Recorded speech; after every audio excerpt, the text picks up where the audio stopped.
Salut les riders, j'espère que vous allez bien. On part aujourd'hui sur une marque chinoise, Zontes. Une marque qui a énormément marché sur leur marché à eux et qui arrive petit à petit en France et qui mange des parts de marché par-ci par-là. Ils attaquent très très fort. Ils ont une gamme de motos, surtout petites cylindrées. Pour le moment, ils comptent s'attaquer aux moyennes cylindrées plus tard, ils l'ont dit. Mais pour l'instant, c'est des 125, des 310 cm3 à des prix très attractifs. Quand vous voyez que vous avez une petite Café Racer 125 de chez eux à 1990 € et que leur Roadster en 125 cm3 est à 2990 €, c'est quand même presque 1000 € ou 1500 € de moins que les marques connues. Donc sur le marché, ça va faire assez mal, je pense. Et surtout, elles ont des designs très très modernes, très sympas. Elles sont plutôt jolies. Je vois un petit peu partout qu'il y en a qui commencent à en acheter. Qu'est-ce que ça peut donner? On verra à long terme, parce que pour l'instant, c'est une marque assez récente chez nous. Mais ils font des trucs plutôt sympas. L'équipement est plutôt présent, hein. Faut pas croire, ça a beau être chinois ou quoi, il y a un équipement assez sympa sur les motos. N'hésitez pas à lâcher votre petit abonnement et d'appuyer sur la petite cloche, ça fait plaisir, merci. On est parti un petit peu pour parler de la 125 Urban qui sort pour 2021. Donc ce petit Roadster est à 2990 €, comme on en a parlé juste avant, et il a pas mal de choses qui donnent envie sur le papier, franchement. Du frein à disque, donc déjà un freinage plutôt correct, un moteur de 124 cm3 de 14,5 chevaux, 6 vitesses, 150 kg tout plein fait, bon c'est un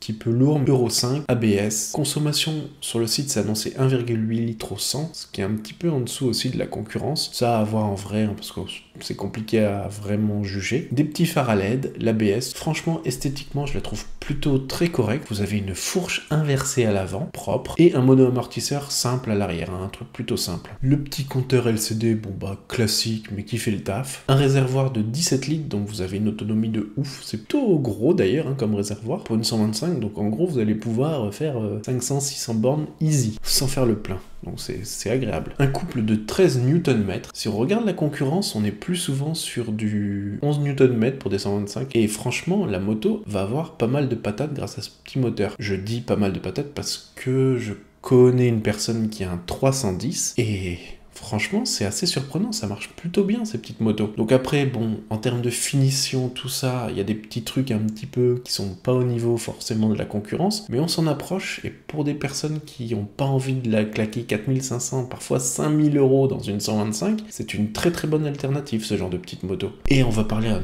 tout petit peu rapidement comme ça du reste. Donc dans la gamme, ils ont fait quand même un petit trail qui est plutôt bien réussi. Il y a un petit esprit KTM, hein, là. Il y a un petit esprit KTM orange, mais bon, après voilà, hein, c'est chinois, faut bien copier quelques trucs. Ils ont fait le 125 Roadster que lui je trouve pas beau du tout à 3300 €. Moi j'aime pas trop sa gueule. Ils ont fait aussi un petit Scrambler à 3490 € qui lui est plutôt réussi, franchement joli. Et puis la Café Racer à 2000 balles, là ça frappe très fort, 2000 € pour un 125.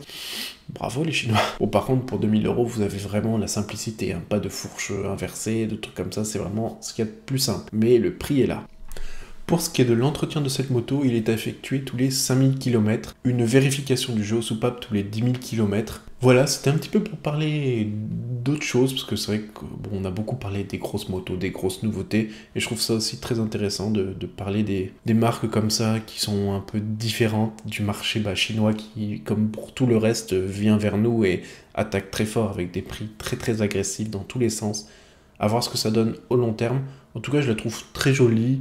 C'est pas forcément ce que moi j'achèterais, parce que je suis plus fan de grosses cylindrées et tout ça. J'espère que cette petite vidéo vous a plu. N'hésitez pas à vous abonner, à lâcher le petit like, ça fait toujours plaisir, ça me soutient énormément. Merci, bye les riders.